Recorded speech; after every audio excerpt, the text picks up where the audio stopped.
그녀는 자신의 딸이 일반적인 복통을 앓고 있다고 생각했지만 의사들이 검사를 실시했을 때 그들의 세상은 뒤집어졌습니다. 소녀가 숨기고 있던 비밀은 모두를 놀라게 했다. 채널을 구독하고 댓글에 어느 도시 출신인지 적어주세요. 수연은 하복부에 둔하고 욱신거리는 통증을 느끼며 잠에서 깨어났다. 처음에 그녀는 그것이 사소한 위장 문제라고 일축했습니다. 전날 먹은 음식이거나 단지 경련일 수도 있습니다. 가끔씩 약간의 불편함을 느끼는 것도 이상한 일이 아니었지만 이번에는 그녀 안에 무언가가 짓누르는 듯한 묘한 묵직함이 느껴졌다. 그녀는 팔을 뻗고 침대에 일어나 앉아 멍하니 배를 문질렀다. 작은 방의 공기는 따뜻하고 무겁게 느껴졌고 야른 커튼 사이로 이른 아침 햇살이 새어 들어왔다. 그녀는 벽에 걸린 시계를 바라보았습니다. 오전 5시 30분입니다. 일어나기에는 너무 이르지만 다시 잠들기에는 너무 불편합니다. 그녀는 한숨을 쉬며 담요를 걷어내고 일어섰다. 그녀가 바닥에 발을 딛자마자 날카롭고 뒤틀리는 듯한 통증이 그녀의 배를 휩쓸었습니다. 그녀는 움찔하며 옆구리를 움켜쥐었지만 억지로 숨을 쉬도록 했다. 다 지나갈 거야. 그녀는 스스로에게 말했다. 꼭 그래야만 해. 밖에서 들려오는 웅웅거리는 소음을 제외하고는 작은 아파트는 조용했습니다. 그녀는 나무 바닥을 살며시 누우며 주방을 들여다보았는데 그곳에서는 엄마 혜수가 이미 깨어 커피를 끓이고 있었습니다. 진한 향기가 공기를 가득 채웠지만 왠지 수연은 메스꺼움을 느꼈다. 좋은 아침이에요, 자기야. 혜수가 컵에서 눈을 떼지 않은 채 말했다. 일찍 일어났구나. 수연은 잠시 망설였다. 그녀는 고통에 대해 이야기할까 생각했지만 고개를 저었다. 그다지 나쁘지는 않았습니다. 그래, 잠을 잘 수가 없었어. 그녀가 대신 말했다. 혜수는 마침내 딸의 얼굴을 살펴보며 눈썹을 찌푸리고 그녀를 바라보았습니다. 창백해 보이시네요. 괜찮으세요? 나는 괜찮아요. 수연이 재빨리 말했다. 그냥 피곤해. 혜수는 확신이 없는 것 같았지만 문제를 밀어붙이지는 않았다. 그녀는 커피를 한 모금 마시고 다시 휴대폰으로 시선을 돌린 채 멍하니 스크롤을 했습니다. 수연은 뱃속에 이상한 느낌이 가라앉기를 바라면서 물 한 잔을 들고 한 모금씩 마셨다. 통증은 조금 누그러졌지만 여전히 그녀의 내부에서 뭔가가 움직이는 것처럼 불편한 압박감이 남아 있었습니다. 그녀가 학교를 떠날 때까지 고통은 여전히 남아 있었고 잔소리가 지속되었습니다. 그녀는 일상의 익숙한 리듬에 집중하면서 최선을 다해 그것을 무시했습니다. 버스 타는 것은 사건이 없었다. 학교의 아침 공지사항은 여느 때처럼 잦아들었고 그녀는 친구들 앞에서 평범하게 행동하려고 애썼습니다. 하지만 점심시간이 되자 무시하기가 점점 더 어려워졌습니다. 음식이 담긴 쟁반을 들고 구내식당 테이블에 앉은 수연은 자신이 배가 고프지 않다는 것을 깨달았다. 평소 같으면 식사라도 골라 먹었겠지만 오늘은 보기만 해도 속이 뒤집힐 정도였다. 괜찮아. 절친한 친구인 은서가 눈썹을 치켜올리며 물었다. 수연은 고개를 끄덕였지만 목덜미에 땀이 흐르는 것을 느낄 수 있었다. 카페테리아는 답답한 느낌이 들었습니다. 학생들의 수다와 웃음소리가 그녀의 두개골에 눌려졌습니다. 바람 좀 쐬야 할 것 같아요. 그녀는 중얼거리며 재빨리 일어섰다. 은서는 그녀가 가는 것을 지켜보며 걱정스러운 표정을 지었지만 그녀는 따라오지 않았다. 수연은 배에 손을 얹은 채 복도로 달려나갔다. 그녀는 무엇이 잘못되었는지 확신하지 못했지만 뭔가 옳지 않았습니다. 그녀는 화장실로 가서 칸막이 안에 몸을 가두었습니다. 그녀는 셔츠를 들어올리며 자신의 배를 바라보았다.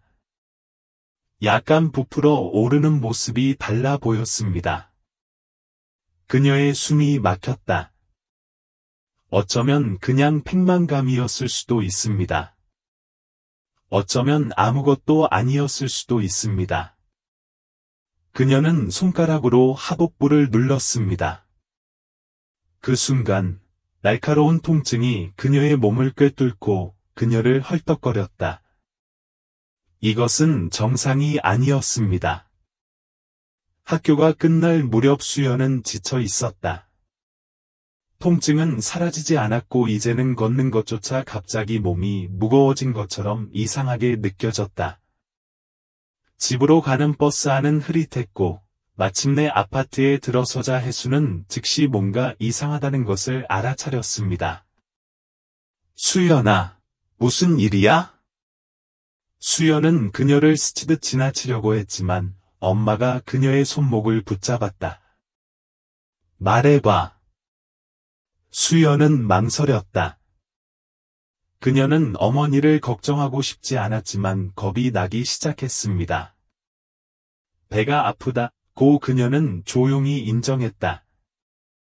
순간 혜수의 표정이 달라졌다.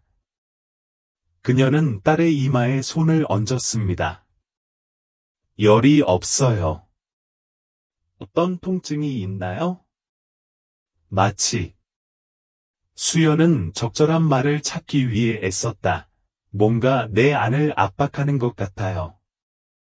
하루 종일 아팠어요. 혜수가 눈살을 찌푸렸다. 맛없는 거 먹었어? 모르겠어. 배가 아픈 건 아닌데. 어머니의 걱정은 깊어졌지만 과잉 반응을 하고 싶지는 않았습니다. 가서 누워라.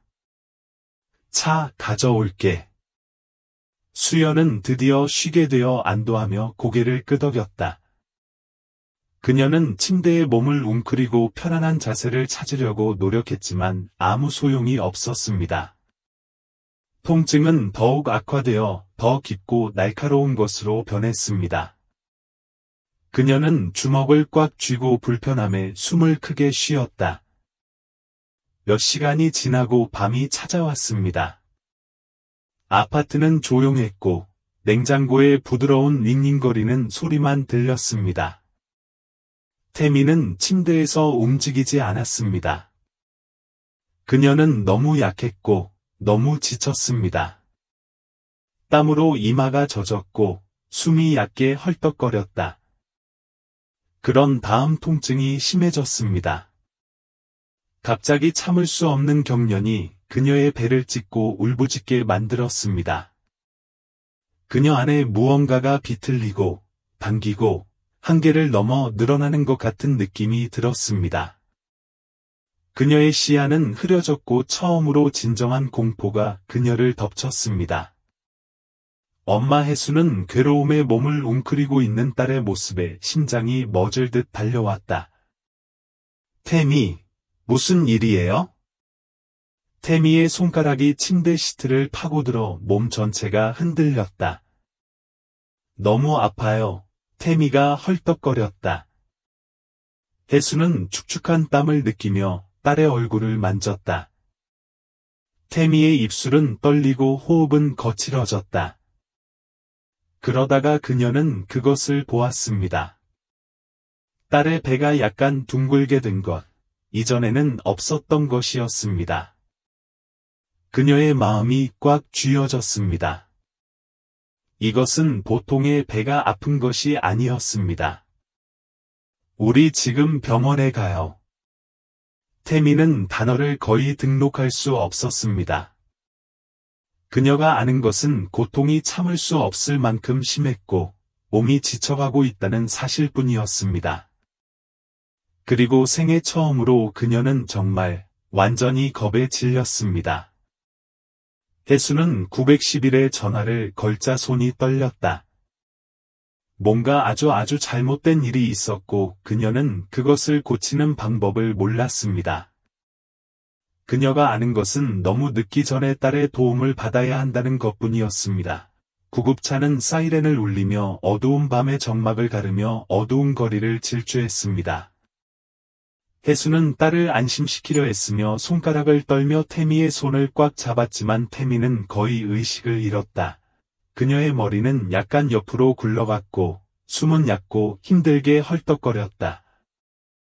내 옆에 있어줘, 자기야. 혜수가 이 말을 쓰다듬으며 속삭였다. 구급대원 중 한 명이 그들 옆에 앉아 태미의 활력소를 확인하고 있었습니다. 그의 눈썹이 걱정스러운 듯 찌푸려졌다. 그녀는 많은 고민에 빠졌어요. 그는 파트너에게 중얼거렸다. 맥박이 약합니다. 도착하자마자 수액을 공급해야 합니다. 혜수의 가슴은 두려움으로 조여졌다. 그녀에게 무슨 문제가 있나요? 그녀가 물었다. 구급대원은 그녀를 안심시키는 표정을 지었지만 그녀의 심경을 진정시키는 데는 거의 도움이 되지 않았습니다. 몇 가지 테스트를 하기 전까지는 확실히 알 수 없지만 할 수 있는 모든 조치를 취할 것입니다.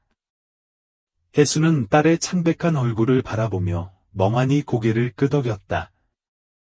구급차는 세인트 빈센트 병원의 응급실로 들어섰고 몇 초도 지나지 않아 뒷문이 열렸습니다. 한 팀의 간호사와 의사들이 그들을 향해 달려와 태미를 들것에 눕혔습니다.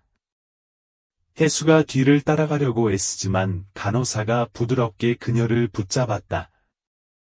여기서 기다려주세요, 부인. 의사들이 일할 공간이 필요합니다. 혜수는 하지만 그 사람은 내 딸이다 라며 당황했다. 알아요. 간호사가 부드럽게 말했다. 그리고 우리는 그녀를 잘 돌볼 것입니다. 혜수는 태미를 데려가는 모습을 지켜보며 얼어붙은 채 서 있었다. 심장이 터질 것 같이 두근거렸다. 그녀는 인생에서 그토록 무력감을 느낀 적이 없었습니다.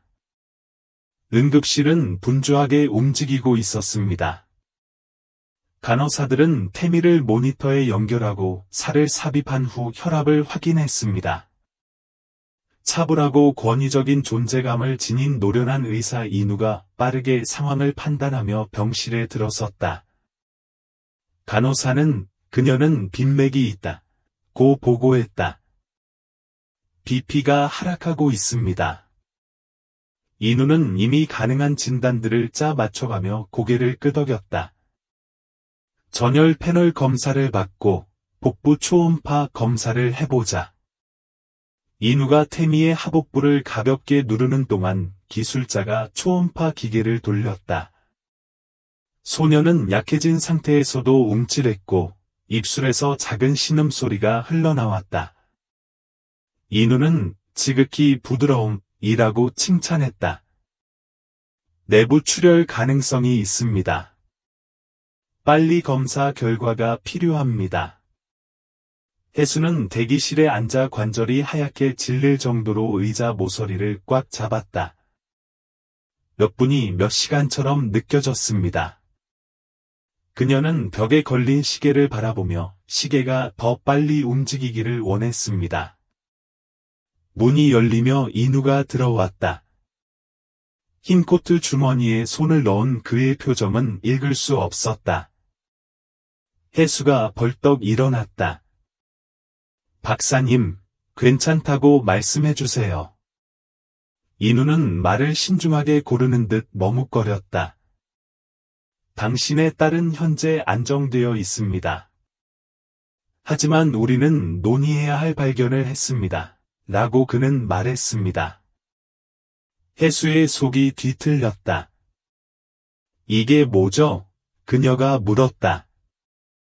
이누는 깊은 숨을 쉬었다. 이씨, 태미가 임신했어요. 방이 기울어진 것 같다. 혜수는 잘못 들었다는 듯 눈을 깜박였다. 미안해요. 뭐라고요? 그녀는 대략 너댓 개월 정도 됐어요. 혜수는 다리가 풀릴 뻔했다. 아냐, 아냐. 그건 불가능해.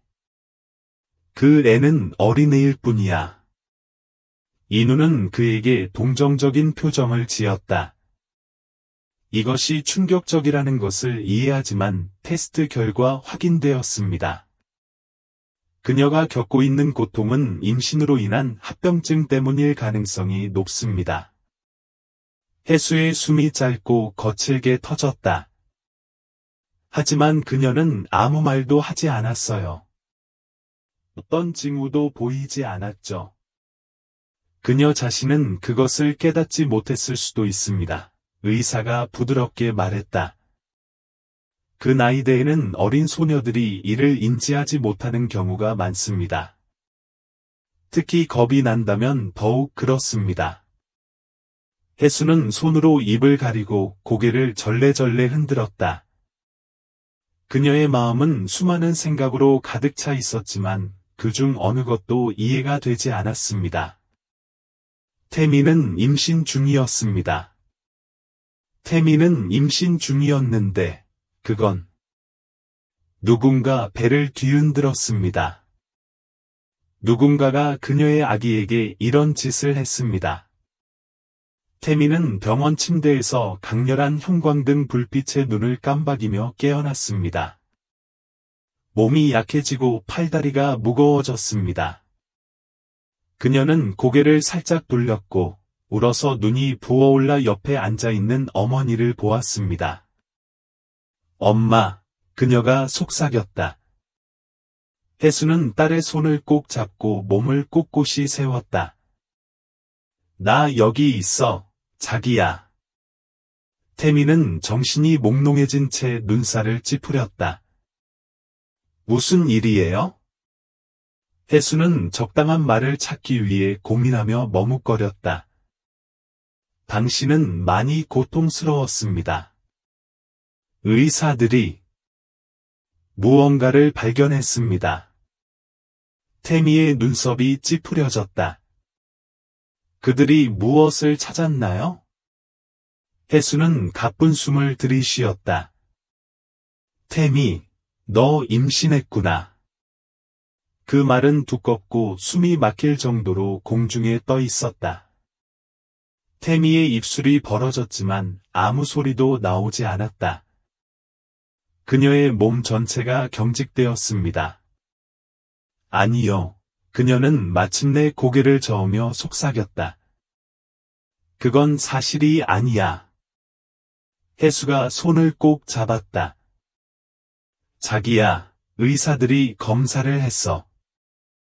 결과가 아니요. 태미의 목소리가 높아지고 호흡이 불규칙해졌습니다. 그들이 틀렸어. 틀림없이 틀렸어. 그녀는 병원용 담요를 움켜쥐고 방패처럼 가슴까지 끌어당기며 눈물을 흘렸습니다. 혜수의 마음은 100만 조각으로 산산조각이 났다. 그녀는 딸이 이런 모습을 본 적이 없었습니다. 너무 겁에 질려 있고 너무 망가진 상태였습니다.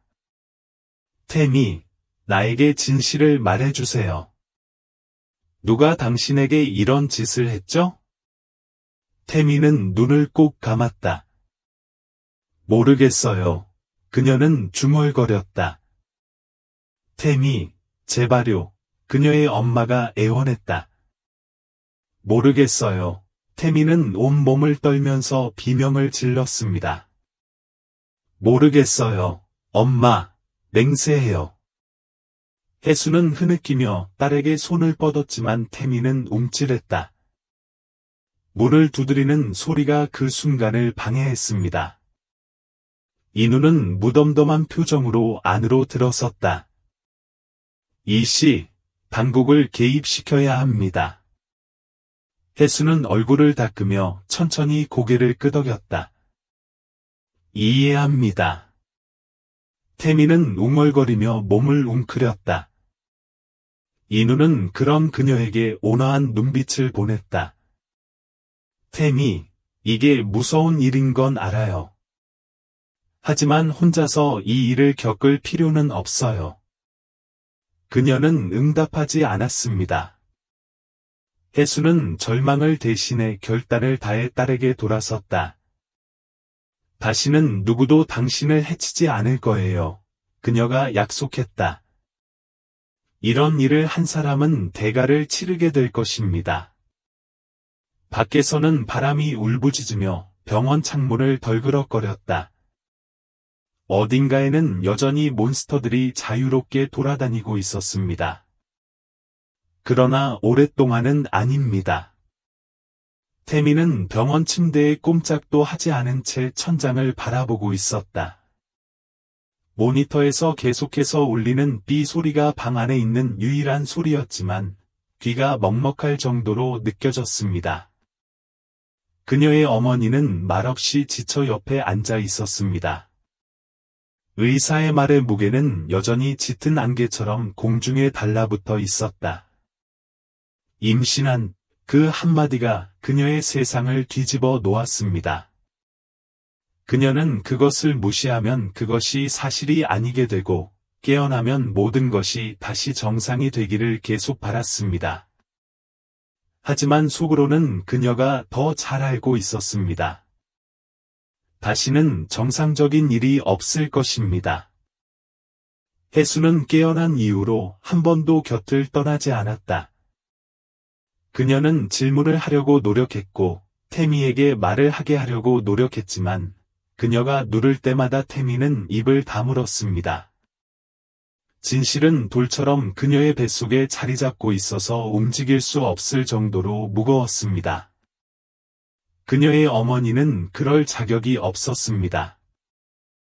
그녀를 낯선 사람처럼 바라보며 침대 곁에서 울고 있을 자격이 없었습니다. 하지만 그토록 끔찍한 일을 어떻게 설명할 수 있었을까요? 그녀는 어떻게 그 단어를 큰 소리로 말할 수 있었습니까? 문을 살짝 두드리는 소리에 둘 다 뛰어내렸다. 날카로운 눈빛과 지친 표정을 지닌 키 큰 남자가 안으로 들어왔다. 그는 너무 많은 것을 본 사람, 다른 사람의 비밀에 무게를 짊어진 사람의 모습을 하고 있었습니다. 그는 자신을 진호라고 소개했다. 그의 목소리는 차분하고 안심이 되었지만 태미는 그의 배지를 보고 움츠러들었습니다. 해수는 얼굴을 닦으며 얼른 일어났다. 형사님, 와주셔서 감사합니다. 그녀의 목소리는 쉬고 불안정했지만 그 아래에는 조용한 힘이 있었습니다. 제닝스는 고개를 끄덕이고 작은 공책을 꺼냈습니다. 당신과 당신 딸이 겪고 있는 일에 대해 매우 유감스럽게 생각합니다. 이 부인. 지금이 엄청나게 어려운 시기라는 것을 알고 있지만 정보 수집을 시작해야 합니다. 빨리 할수록 태미에 대한 정의를 더 빨리 얻을 수 있습니다. 해수는 머뭇거리며 딸을 바라보았다. 그녀는 아직도 충격을 받은 상태입니다. 그녀가 그럴 준비가 되었는지는 모르겠지만 괜찮아요. 제닝스가 부드럽게 끼어들었습니다. 그냥 얘기하고 싶어요. 얘기하고 부담도 없고 강요도 안 해요. 태미는 잠든 척 고개를 돌렸다. 그녀가 말을 하지 않았다면 아마도 그들은 그녀를 그냥 내버려 두었을 것입니다. 하지만 그녀는 인내심을 갖고 기다리고 있는 형사의 눈빛을 느낄 수 있었습니다. 그는 침대 옆에 의자를 끌어와 그녀가 붐비지 않을 만큼 충분히 멀리 앉았다. 태미, 당신이 겁먹는 걸 알아요. 그가 부드럽게 말했다. 이것이 아마도 당신이 지금 당장 하고 싶은 마지막 일이라는 것을 알지만 무슨 일이 있어도 내가 도와주겠다고 약속합니다. 더 이상 아무도 당신을 해치지 않을 것입니다. 그녀는 응답하지 않았습니다. 그는 말을 계속했고 그의 목소리는 안정적이었다. 저는 이 일을 오랫동안 해왔고 이런 일을 겪은 많은 소녀들과 이야기를 나눴습니다. 어렵다는 것을 압니다. 불가능하다고 느낀다는 것도 압니다. 하지만 이것을 혼자 겪을 필요는 없습니다. 태미는 침을 삼키며 담요를 더욱 꽉 움켜쥐었다. 그녀의 어머니는 그녀의 손을 잡고 다시 앉았으나 뒤로 물러서지 않았습니다. 제닝스가 열었다. 수연 씨, 간단한 거 하나만 물어봐도 될까요? 시작에 불과했지만 그녀는 거의 고개를 끄덕이지 않았습니다. 임신한 걸 알고 있었나요? 숨이 막혔지만 억지로 고개를 저었다. 괜찮아요, 라고 그는 말했다. 그런 일은 생각보다 자주 일어납니다. 많은 소녀들은 훨씬 나중에야 알게 됩니다. 그는 잠시 말을 멈추고 침묵을 충분히 유지한 후, 이게 어떻게 된 일인지 아시나요? 라고 물었습니다. 수연의 심장이 쿵쿵 뛰었다. 진실은 그녀의 혀끝에 있었지만 그녀의 목구멍은 단어를 형성하기를 거부했습니다. 그녀는 담요 속으로 사라지기를 바라며 담요를 바라보았다. 혜수가 손을 꼭 잡았다. 자기야, 괜찮아. 우리한테 말해도 돼. 그녀의 눈에는 눈물이 흘렀지만 그녀는 다시 고개를 저었다. 제닝스는 한숨을 쉬었지만 좌절감은 없었고 인내심만 있었습니다. 괜찮아요, 라고 그는 반복했다. 지금은 아무 말도 할 필요가 없습니다. 하지만 준비가 되면 우리는 여기에 있을 것입니다. 그는 노트에 무언가를 적고 나서 닫았습니다. 괜찮으시다면 정보를 수집할 수 있는 다른 방법이 있습니다. 혜수가 눈살을 찌푸렸다. 무슨 뜻이에요? 그는 수연 씨의 휴대폰을 살펴보고 싶은데요, 라고 조심스럽게 말했다. 때때로 무슨 일이 일어났는지 이해하는 데 도움이 될 수 있는 메시지, 전화 등이 있습니다. 수연의 몸이 굳어졌다. 혜수는 딸을 바라보며 머뭇거렸다. 처음으로 그녀의 얼굴에 진짜 공포가 떠올랐다. 그녀는 담요를 생명선처럼 움켜쥔 채 재빨리 고개를 저었다. 개인적인 일이라는 건 알아요. 제닝스가 부드럽게 말했다. 그리고 우리는 도움이 될 수 있는 모든 것을 찾고 있다고 약속합니다. 메시지를 직접 확인할 필요는 없습니다. 삭제되었을 수 있는 모든 것을 복구할 수 있는 팀이 있습니다. 수연의 숨이 빨라졌다. 그녀는 마치 병실의 벽이 닫혀 있는 것 같은 갇힌 느낌을 받았습니다. 그녀는 그들이 보게 할 수도, 찾을 수도 없었습니다. 수연아, 그녀의 어머니가 목소리가 갈라지며 속삭였다. 제발, 그들이 당신을 도와주도록 해주세요. 전화기가 놓인 침대 옆 탁자에 손을 뻗는 그녀의 손가락이 떨렸다. 그녀는 그것을 집어 가슴에 오랫동안 대고 있다가 마침내 천천히 형사에게 건네주었습니다. 제닝스는 마치 깨지기 쉬운 물건을 다루듯이 조심스럽게 그것을 받아들였습니다. 고마워요, 수연 씨. 그게 쉽지 않은 거 알아요. 그녀는 다시 침대에 몸을 웅크리고 그에게서 멀어졌습니다. 쉽지만은 않았습니다. 그것은 무서웠다. 제닝스는 일어섰다. 뭔가 발견되면 바로 알려드리겠습니다. 그는 혜수를 향해 고개를 끄덕였다. 뭐라도 필요한 게 있으면 나한테 전화해. 혜수는 문으로 걸어가는 그를 지켜보며 고개를 끄덕였다. 그러나 그가 도착하자마자 수연이 속삭임에 가까운 목소리로 말했다. 그 사람이 알겠어요? 제닝스는 돌아섰다. 무슨 뜻이에요? 그녀의 손가락은 담요 속으로 말려 들어갔다. 보면 그 사람이 알겠지? 제닝스의 표정은 약간 굳어졌지만 목소리는 여전히 부드러웠습니다. 아니요. 그 사람은 모를 거예요. 설사 그랬더라도 다시는 당신을 해치지 않을 거라고 약속해요. 수연은 입술을 꼭 다물었지만 더 이상 아무 말도 하지 않았다. 제닝스가 떠난 뒤 해수는 오랫동안 그 자리에 앉아 딸의 머리를 쓰다듬었다. 자기야, 그녀는 속삭였다. 무슨 일이 일어나더라도 난 당신을 사랑해요. 우리는 이 상황을 이겨낼 거예요.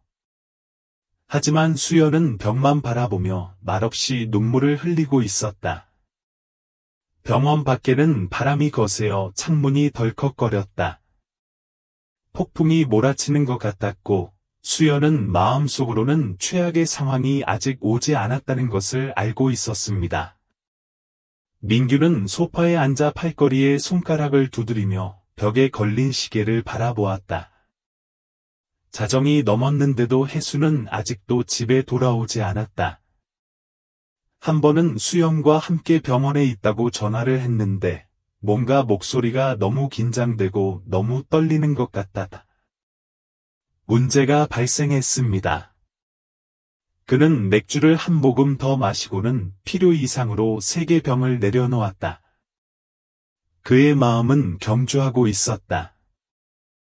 그는 그녀에게 다시 전화하는 것보다 더 나은 것을 알고 있었습니다.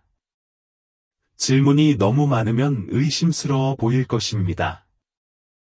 그러나 그 자리에 오래 앉아 있을수록 그는 더욱 불안해졌습니다. 그 소녀에게 무슨 일이 일어난 걸까요? 그녀는 최근에 이상하고 멀고 조용한 행동을 하고 있었습니다. 아마도 그녀는 마침내 압박감에 무너졌을 것입니다. 어쩌면 그녀가 말했을 수도 있습니다. 해수는 깨어난 이후로 한 번도 곁을 떠나지 않았다. 그녀는 질문을 하려고 노력했고 태미에게 말을 하게 하려고 노력했지만 그녀가 누를 때마다 태미는 입을 다물었습니다. 진실은 돌처럼 그녀의 뱃속에 자리 잡고 있어서 움직일 수 없을 정도로 무거웠습니다. 그녀의 어머니는 그럴 자격이 없었습니다. 그녀를 낯선 사람처럼 바라보며 침대 곁에서 울고 있을 자격이 없었습니다. 하지만 그토록 끔찍한 일을 어떻게 설명할 수 있었을까요? 그녀는 어떻게 그 단어를 큰 소리로 말할 수 있었습니까? 문을 살짝 두드리는 소리에 둘 다 뛰어내렸다. 날카로운 눈빛과 지친 표정을 지닌 키 큰 남자가 안으로 들어왔다. 그는 너무 많은 것을 본 사람, 다른 사람의 비밀에 무게를 짊어진 사람의 모습을 하고 있었습니다. 그는 자신을 진호라고 소개했다. 그의 목소리는 차분하고 안심이 되었지만 태미는 그의 배지를 보고 움츠러들었습니다. 해수는 얼굴을 닦으며 얼른 일어났다. 형사님, 와주셔서 감사합니다. 그녀의 목소리는 쉬고 불안정했지만 그 아래에는 조용한 힘이 있었습니다. 제닝스는 고개를 끄덕이고 작은 공책을 꺼냈습니다. 당신과 당신 딸이 겪고 있는 일에 대해 매우 유감스럽게 생각합니다. 이 부인. 지금이 엄청나게 어려운 시기라는 것을 알고 있지만 정보 수집을 시작해야 합니다. 빨리 할수록 태미에 대한 정의를 더 빨리 얻을 수 있습니다. 해수는 머뭇거리며 딸을 바라보았다. 그녀는 아직도 충격을 받은 상태입니다. 그녀가 그럴 준비가 되었는지는 모르겠지만 괜찮아요. 제닝스가 부드럽게 끼어들었습니다. 그냥 얘기하고 싶어요. 얘기하고 부담도 없고 강요도 안 해요. 태미는 잠든 척 고개를 돌렸다. 그녀가 말을 하지 않았다면 아마도 그들은 그녀를 그냥 내버려 두었을 것입니다. 하지만 그녀는 인내심을 갖고 기다리고 있는 형사의 눈빛을 느낄 수 있었습니다. 그는 침대 옆에 의자를 끌어와 그녀가 붐비지 않을 만큼 충분히 멀리 앉았다. 태미, 당신이 겁먹는 걸 알아요. 그가 부드럽게 말했다. 이것이 아마도 당신이 지금 당장 하고 싶은 마지막 일이라는 것을 알지만 무슨 일이 있어도 내가 도와주겠다고 약속합니다. 더 이상 아무도 당신을 해치지 않을 것입니다. 그녀는 응답하지 않았습니다. 그는 말을 계속했고 그의 목소리는 안정적이었다. 저는 이 일을 오랫동안 해왔고 이런 일을 겪은 많은 소녀들과 이야기를 나눴습니다. 어렵다는 것을 압니다. 불가능하다고 느낀다는 것도 압니다. 하지만 이것을 혼자 겪을 필요는 없습니다. 태미는 침을 삼키며 담요를 더욱 꽉 움켜쥐었다. 그녀의 어머니는 그녀의 손을 잡고 다시 앉았으나 뒤로 물러서지 않았습니다. 제닝스가 열었다. 수연 씨 간단한 거 하나만 물어봐도 될까요? 시작에 불과했지만 그녀는 거의 고개를 끄덕이지 않았습니다. 임신한 걸 알고 있었나요? 숨이 막혔지만 억지로 고개를 저었다. 괜찮아요, 라고 그는 말했다. 그런 일은 생각보다 자주 일어납니다. 많은 소녀들은 훨씬 나중에야 알게 됩니다. 그는 잠시 말을 멈추고 침묵을 충분히 유지한 후, 이게 어떻게 된 일인지 아시나요? 라고 물었습니다. 수연의 심장이 쿵쿵 뛰었다. 진실은 그녀의 혀끝에 있었지만 그녀의 목구멍은 단어를 형성하기를 거부했습니다. 그녀는 담요 속으로 사라지기를 바라며 담요를 바라보았다. 혜수가 손을 꼭 잡았다. 자기야, 괜찮아. 우리한테 말해도 돼. 그녀의 눈에는 눈물이 흘렀지만 그녀는 다시 고개를 저었다. 제닝스는 한숨을 쉬었지만 좌절감은 없었고 인내심만 있었습니다. 괜찮아요, 라고 그는 반복했다. 지금은 아무 말도 할 필요가 없습니다. 하지만 준비가 되면 우리는 여기에 있을 것입니다. 그는 노트에 무언가를 적고 나서 닫았습니다. 괜찮으시다면 정보를 수집할 수 있는 다른 방법이 있습니다. 혜수가 눈살을 찌푸렸다. 무슨 뜻이에요? 그는 수연 씨의 휴대폰을 살펴보고 싶은데요, 라고 조심스럽게 말했다. 때때로 무슨 일이 일어났는지 이해하는 데 도움이 될 수 있는 메시지, 전화 등이 있습니다. 수연의 몸이 굳어졌다. 혜수는 딸을 바라보며 머뭇거렸다. 처음으로 그녀의 얼굴에 진짜 공포가 떠올랐다. 그녀는 담요를 생명선처럼 움켜쥔 채 재빨리 고개를 저었다. 개인적인 일이라는 건 알아요. 제닝스가 부드럽게 말했다.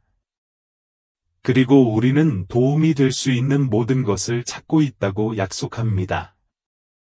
메시지를 직접 확인할 필요는 없습니다. 삭제되었을 수 있는 모든 것을 복구할 수 있는 팀이 있습니다. 수연의 숨이 빨라졌다.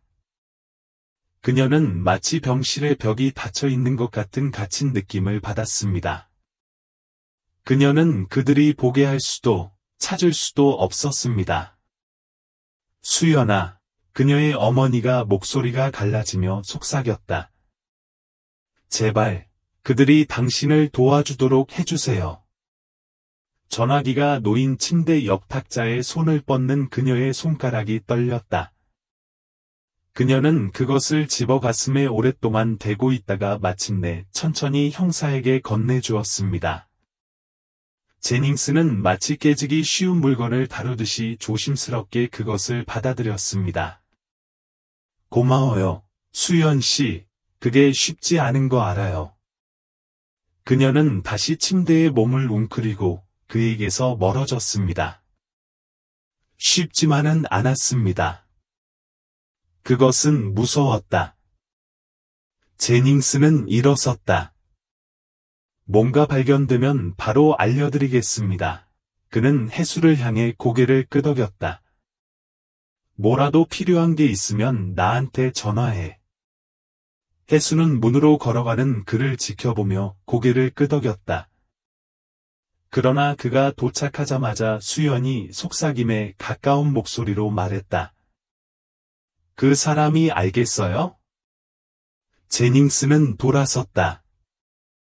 무슨 뜻이에요? 그녀의 손가락은 담요 속으로 말려 들어갔다. 보면 그 사람이 알겠지? 제닝스의 표정은 약간 굳어졌지만 목소리는 여전히 부드러웠습니다. 아니요, 그 사람은 모를 거예요.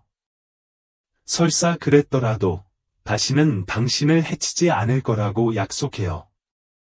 수연은 입술을 꼭 다물었지만 더 이상 아무 말도 하지 않았다. 제닝스가 떠난 뒤 해수는 오랫동안 그 자리에 앉아 딸의 머리를 쓰다듬었다. 자기야, 그녀는 속삭였다. 무슨 일이 일어나더라도 난 당신을 사랑해요.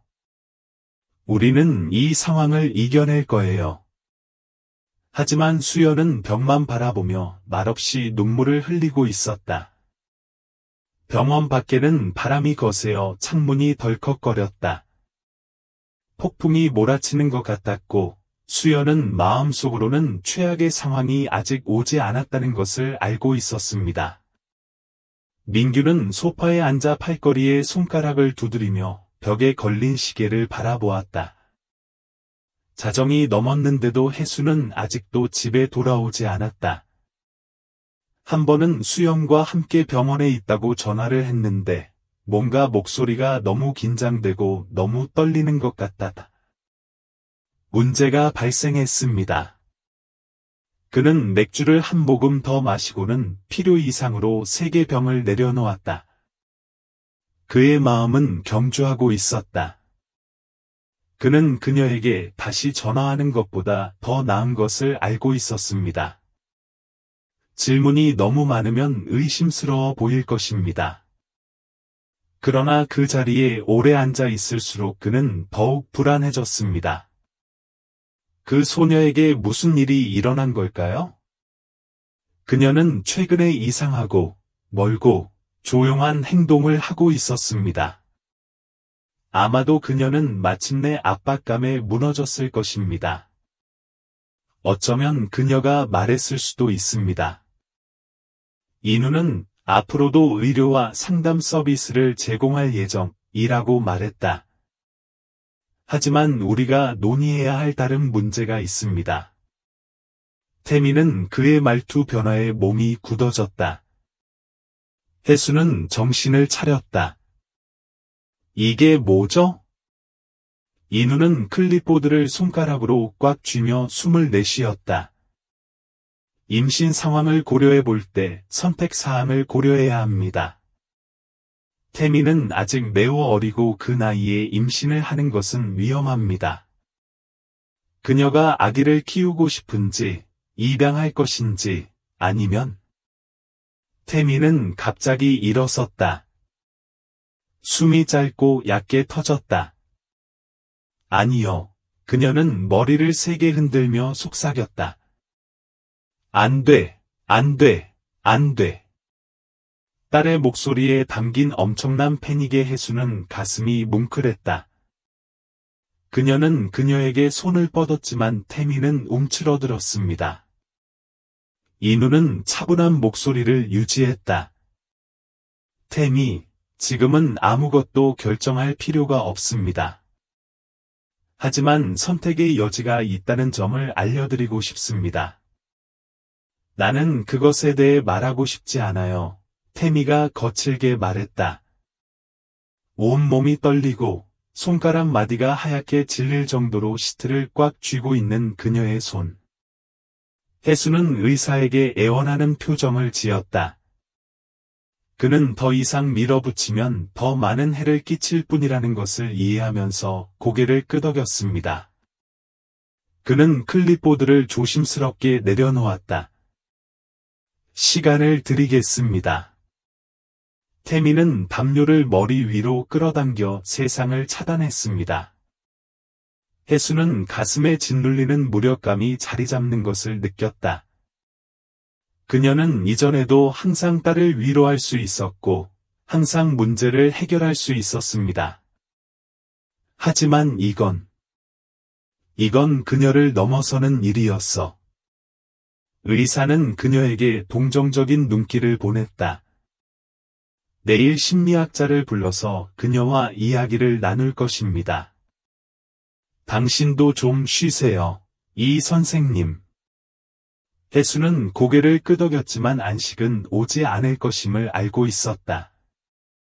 밤이 계속되었습니다. 태미는 이불 속에서 거의 움직이지 않았고, 해수는 묵묵한 수호자처럼 태미를 지켜보며 옆에 앉았다. 모든 것의 무게가 그녀를 짓누르며 숨이 막혔다. 그녀는 어떻게 그것을 보지 못했습니까? 어떻게 그녀는 코바로 아래에서 이런 일이 일어나도록 놔두었을까? 어느 순간 지쳐가는 해수는 의자에 누워 졸고 있었다. 그녀는 잠든 지 얼마나 되었는지 확신할 수 없었고, 갑자기 숨막히는 흐느끼는 소리가 그녀를 깨웠습니다. 그녀는 병실의 희미한 불빛에 적응하며 눈을 깜박였다. 태미는 깨어나 공 모양으로 몸을 웅크린 채 조용히 울부짖으며 몸을 떨고 있었습니다. 해수는 가슴이 아팠다. 그녀는 머뭇거리며 손을 뻗었습니다. 아기? 태미는 잠시 움직이지 않았다. 그리고는 천천히 눈물이 그렁그렁한 얼굴을 어머니 쪽으로 돌렸습니다. 그녀는 떨리는 숨을 내쉬면서 입술이 떨렸다. 미안해요. 그녀가 속삭였다. 해수는 자신의 균열 속에서 무엇인가를 느꼈다. 그녀는 딸을 품에 안고 꼭 안았습니다. 아니야, 자기야. 미안해할 건 없어. 아무것도. 태미는 가슴 속으로 흐느끼며 자신이 사라질까 두려운 듯 손가락으로 그녀를 붙잡았습니다. 해수는 그녀를 부드럽게 흔들며 머리 꼭대기에 키스를 했다. 내가 당신을 보호했어야 했는데, 그녀는 목이 막혔다. 알았어야 했는데. 태미의 손이 더욱 단단해졌습니다. 무서웠어요. 알아, 자기야, 알아. 그 말은 고통을 없애지도, 피해를 되돌리지도 못했지만, 그 순간 태미는 혼자가 아니었습니다. 그리고 해수는 다시는 그러지 않겠다고 다짐했다. 병원 밖은 조용했다. 세상은 여전히 그 작은 방 안에서 휘몰아치는 폭풍을 인식하지 못한 채 돌아섰습니다. 하지만 태미는 오랜만에 처음으로 자신이 완전히 망가진 것은 아닐 수도 있다는 사실을 조금이나마 믿게 되었습니다. 법정은 꽉 찼습니다. 공기는 속삭임으로 두꺼웠고, 긴장감이 너무 무거워서 벽 자체가 안쪽으로 눌려지는 것처럼 느껴졌습니다. 이 사건은 마을 전체의 주목을 끌었습니다. 어떤 사람들은 호기심 때문에 나왔고, 어떤 사람들은 분노 때문에 나왔고, 몇몇 사람들은 원고의 테이블에 뻣뻣하게 앉아있는 소녀에 대해 조용한 동정심을 가지고 나왔습니다. 그녀의 눈은 그녀 앞에 있는 나무 표면에 고정되어 있었습니다. 태미는 올려다보지 않았습니다. 그녀는 할 수 없었다. 모든 시선의 무게가 그녀의 피부에 눌려졌고, 보이지 않는 수천 개의 손이 그녀의 어깨를 움켜쥐고 그녀를 끌어내렸습니다. 그녀는 옆에 있는 어머니를 느낄 수 있었고, 해수의 손가락이 자신의 손가락을 움켜쥐는 방식이 떨리는 것을 느낄 수 있었습니다. 그러나 그것은 그녀의 목구멍을 기어오르는 숨막히는 공포감을 완화하는데 아무런 도움이 되지 않았습니다. 그녀는 이 순간을 위해 몇 주를 준비했습니다. 검사들은 인내심을 갖고 온화하게 행동했지만 아무리 준비를 해도 이 일이 쉬워질 수는 없었습니다. 오늘은 그녀가 말을 해야 하기 때문이다. 오늘 그녀는 낯선 사람들 앞에서 그 모든 것을 다시 경험해야 할 것입니다. 건너편에는 변호사 옆에 민규가 앉았다. 읽을 수 없는 표정, 남의 양복을 입고 머리를 단정하게 빗어 넘겼고 자세는 편안했다. 그는 평범한 남자처럼 보였습니다. 길거리에서 아무 생각 없이 지나갈 수 있는 사람이었습니다. 괴물이 아닙니다. 하지만 태미는 더 잘 알고 있었습니다. 그녀는 그 고요한 외관 뒤에 숨어 있는 것이 무엇인지, 빛나는 외관 뒤에 숨겨진 어둠이 무엇인지 알고 있었습니다. 판사가 들어섰고 법정은 조용해졌다. 재판이 시작되었습니다. 검사가 먼저 서서 배심원들에게 아주 쉽게 연설했습니다. 그는 정의에 대해, 무너진 신뢰에 대해, 자신을 보호해야 했던 바로 그 남자에게 배신당한 소녀에 대해 이야기했습니다.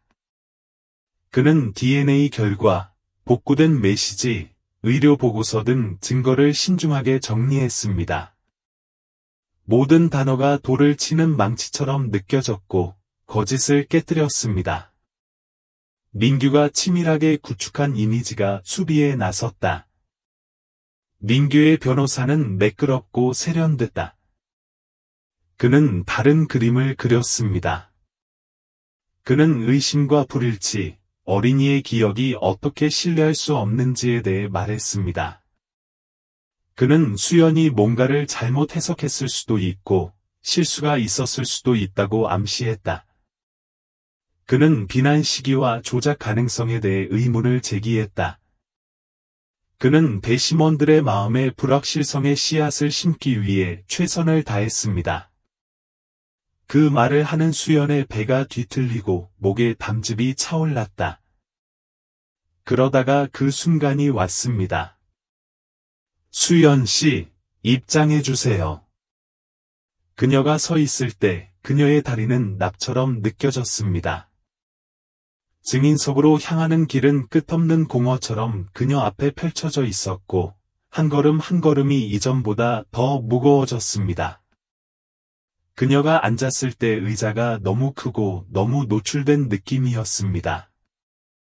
BFF가 그녀를 맹세하고 신문이 시작되었습니다.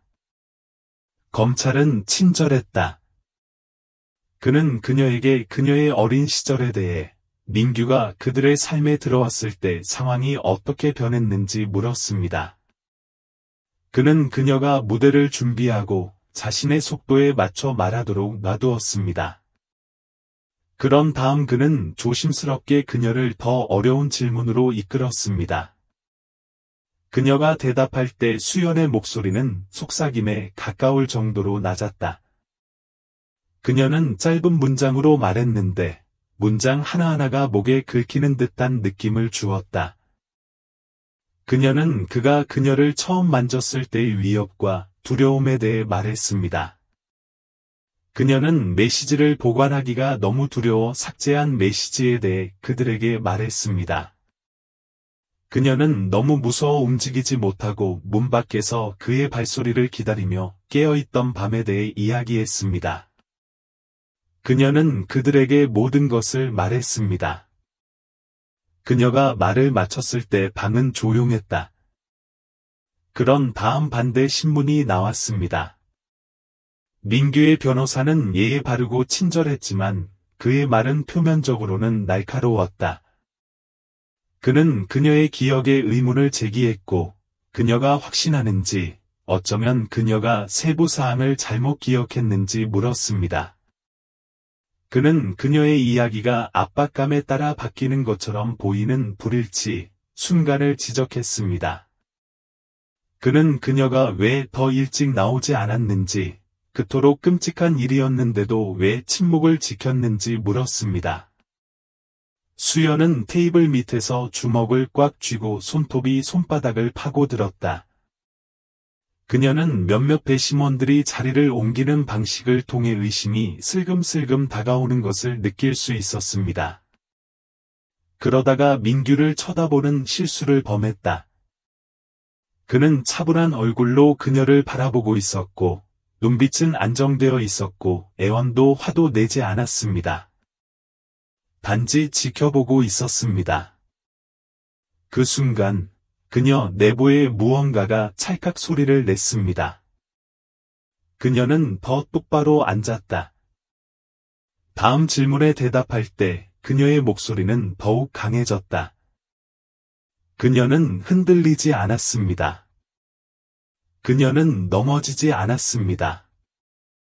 왜냐하면 그녀는 거짓말을 하지 않았기 때문입니다. 그녀는 자신에게 무슨 일이 일어났는지 알고 있었기 때문입니다.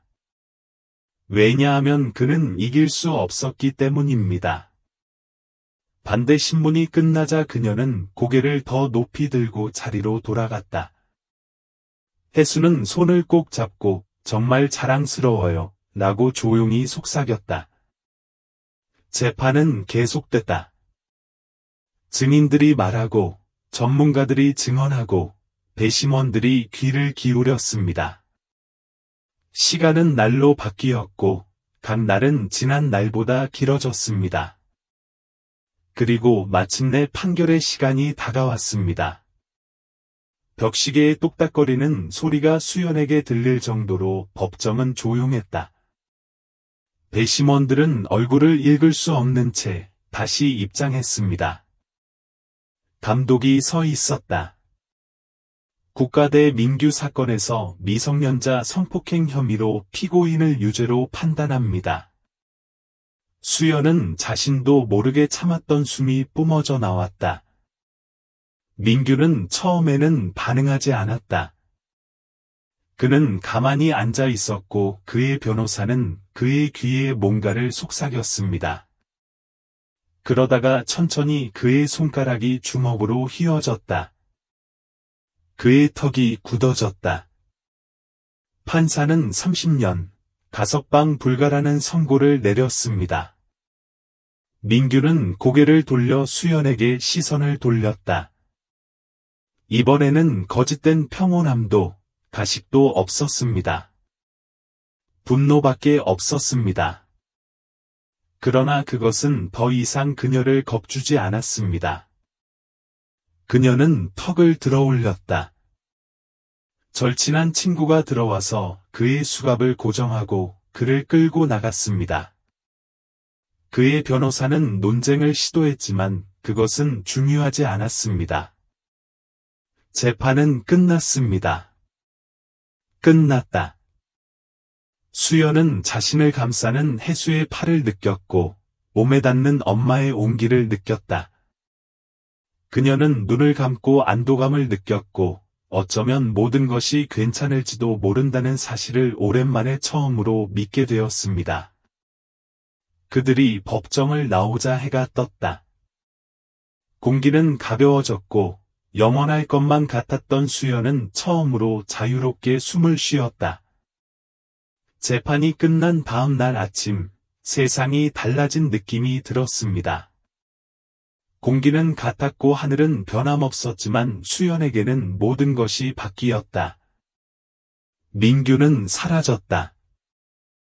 그는 돌아오지 않을 것이다. 하지만 두려움은 완전히 사라지지 않았습니다. 그것은 그림자처럼 그녀에게 달라붙었고 그녀의 마음 한구석에서 끊임없는 속삭임이 그녀에게 그가 갇혀있는 동안 그가 입힌 피해는 남아있다는 것을 상기시켜 주었습니다. 그녀는 병원 침대 가장자리에 앉아 창밖을 바라보고 있었습니다. 바깥 세상은 아무 일도 없었다는 듯이 움직였다. 사람들은 일하러 갔고 자동차들이 거리를 가득 채웠고 늘 그랬던 것처럼 해가 뜨고 졌습니다. 하지만 그녀에게는 똑같은 것이 하나도 없었습니다. 그녀는 벼랑 끝에 서서 어디로 가야 할지 모르는 것처럼 꼼짝도 하지 못했습니다.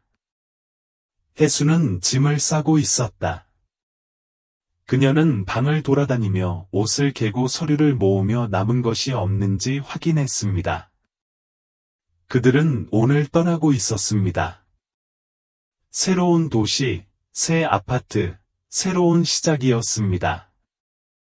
피해자 지원 프로그램은 그들을 여기에서 멀리 떨어진 곳, 아무도 이름을 모르는 곳, 속삭임이나 불쌍한 표정 없이 삶을 재건할 수 있는 곳을 찾아냈습니다. 그것은 좋은 일이라고 생각되었습니다. 그것은 그녀가 안전하다고 느끼게 해주기로 되어 있었습니다. 그렇지 않았습니다. 혜수가 그녀를 바라보았다. 수연아 자기야, 괜찮아? 수연은 그게 사실인지는 알 수 없었지만 자동으로 고개를 끄덕였다. 그녀의 어머니는 한숨을 쉬며 그녀 옆에 앉았다. 이것이 무섭고 감동적이며 다시 시작하는 일이라는 것을 알지만 우리에게는 좋을 것이라고 생각합니다. 태미는 병원 담요에 느슨한 실을 뽑았습니다. 아무것도 변하지 않으면 어떻게 되나요? 혜수는 잠시 조용해졌다. 무슨 일이 일어났는지는 변하지 않을 것입니다. 라고 그녀는 인정했습니다.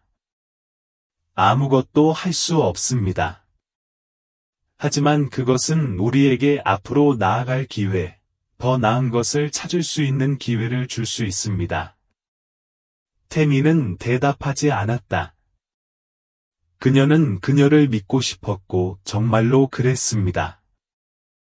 그러나 그녀의 일부는 그녀가 항상 과거에 갇혀 있고 지울 수 없는 기억에 갇혀 있을 것 같은 느낌이 들었습니다. 문을 두드리는 소리가 침묵을 깨뜨렸다.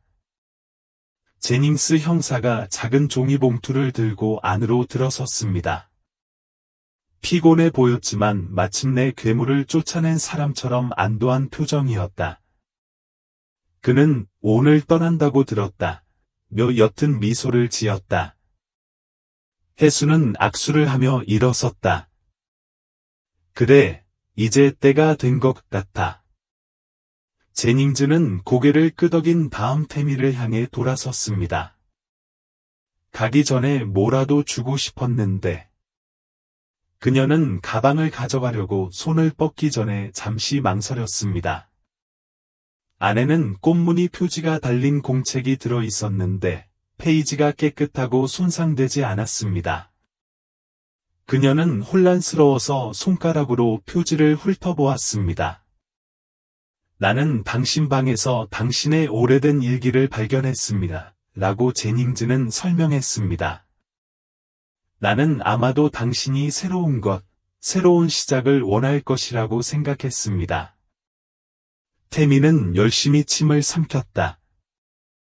그녀는 자신이 보관하던 일기, 상황이 나빠졌을 때 쓰기를 중단했던 일기를 잊어버렸습니다.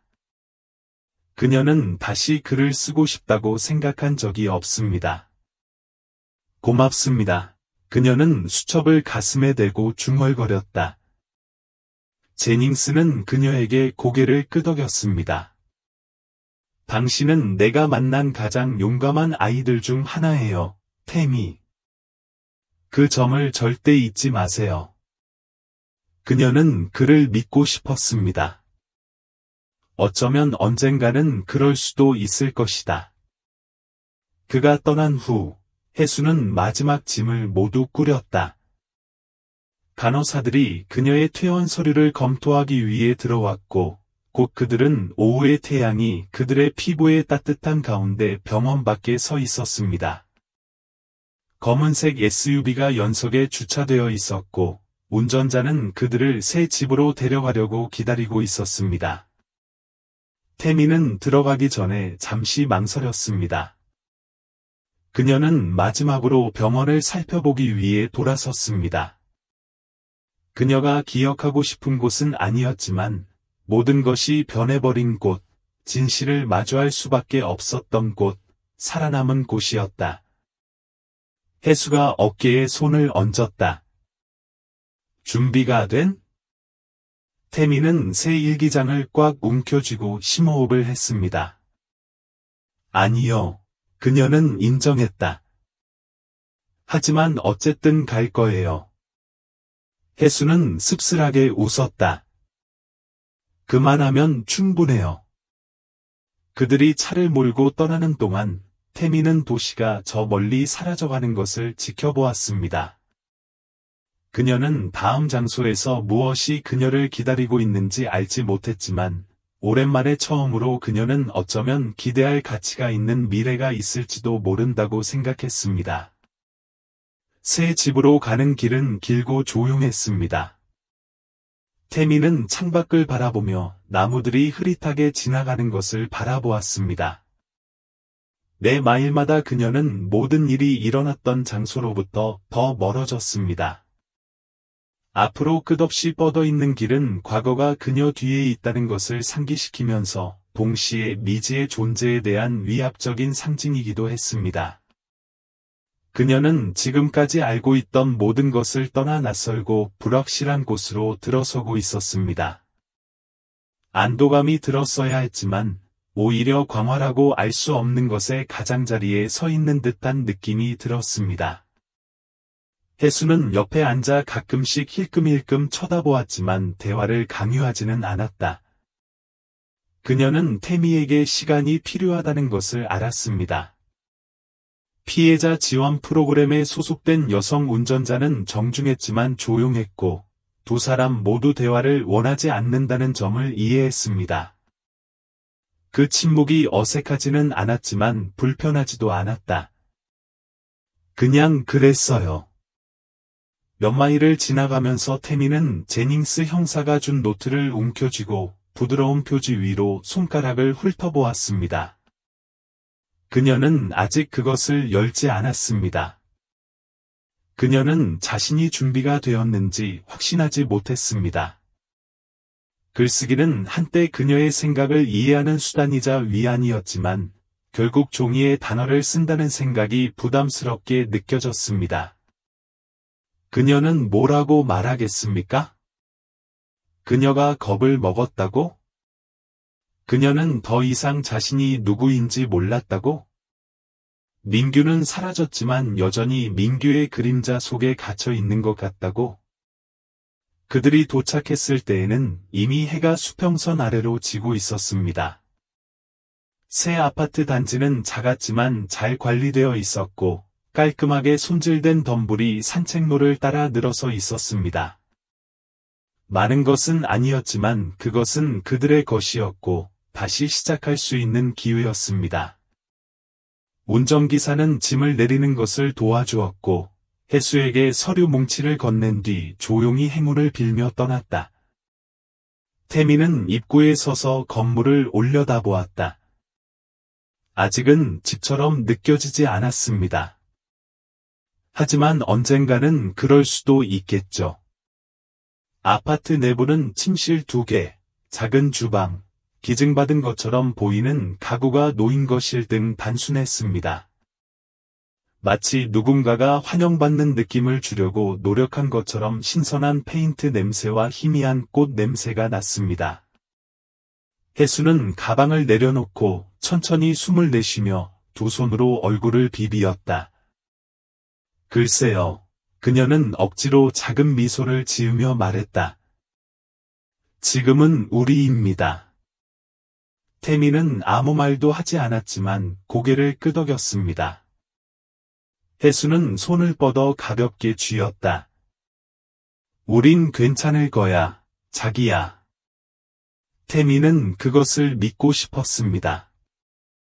그녀는 정말로 그랬습니다.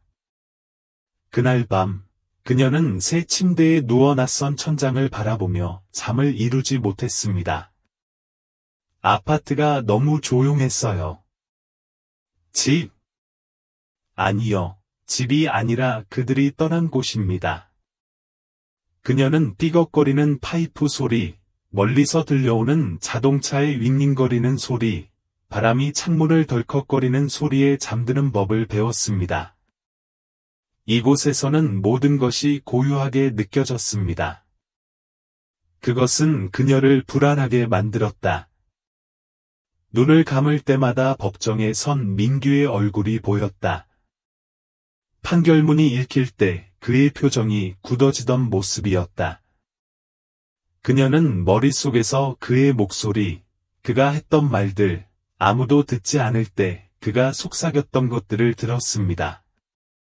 그는 사라졌습니다. 그는 더 이상 그녀를 해칠 수 없었습니다. 하지만 추억은 개의치 않았다. 어쨌든 그들은 왔습니다. 어느 순간 피로가 몰려와 그녀를 잠에 빠지게 만들었습니다. 늘 그랬듯 악몽이 찾아왔다.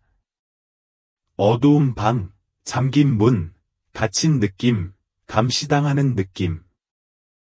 그녀는 식은땀을 흘리며 잠에서 깨어났고 숨이 가빠졌고 심장이 갈비뼈에 부딪혔습니다. 그녀가 자신이 어디에 있는지 기억하고 자신이 안전하다는 것을 스스로 상기시키는데 몇 초가 걸렸습니다. 혜수는 그 말을 들었는지 잠시 후 그녀가 문가에 나타났다. 자기야, 그녀가 말했다. 태미는 팔로 몸을 감싸고 앉았습니다. 나는 괜찮아. 혜수는 납득한 표정은 아니었지만 밀어붙이지는 않았다. 그녀는 태미가 어렸을 때 그랬던 것처럼 걸어가서 그녀 옆에 앉아 등을 천천히 원을 그리며 문지르고 있었습니다. 아직 괜찮아질 필요는 없어요. 혜수가 부드럽게 말했다. 태미는 열심히 침을 삼켰다. 내가 그렇게 될지 모르겠어요. 혜수의 팔이 그녀를 꼭 끌어안았다. 그럴 겁니다. 오늘이 아닐 수도 있고 내일이 아닐 수도 있지만 언젠가는요. 태미는 눈을 감았다. 그녀는 그것을 믿고 싶었습니다.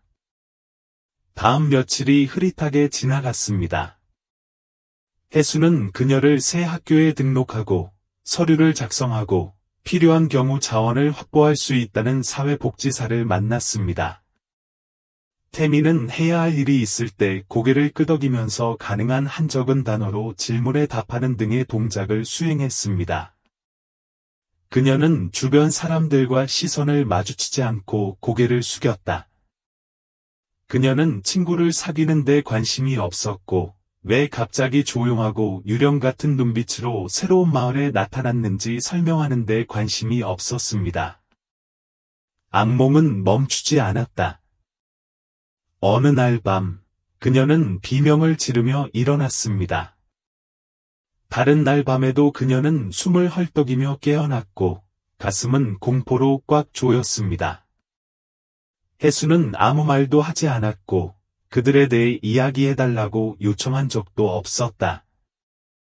그녀는 옆에 앉아 손을 잡고 진정될 때까지 머물렀습니다. 어느 날 저녁, 또 다른 잠 못 이루는 밤이 지나고 태미는 마침내 공책을 열었습니다.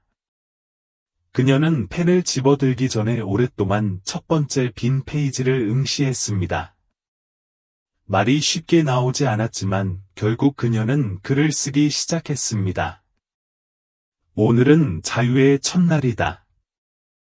그녀는 오랫동안 그 문장을 바라보다가 천천히, 조심스럽게 또 다른 문장을 썼습니다.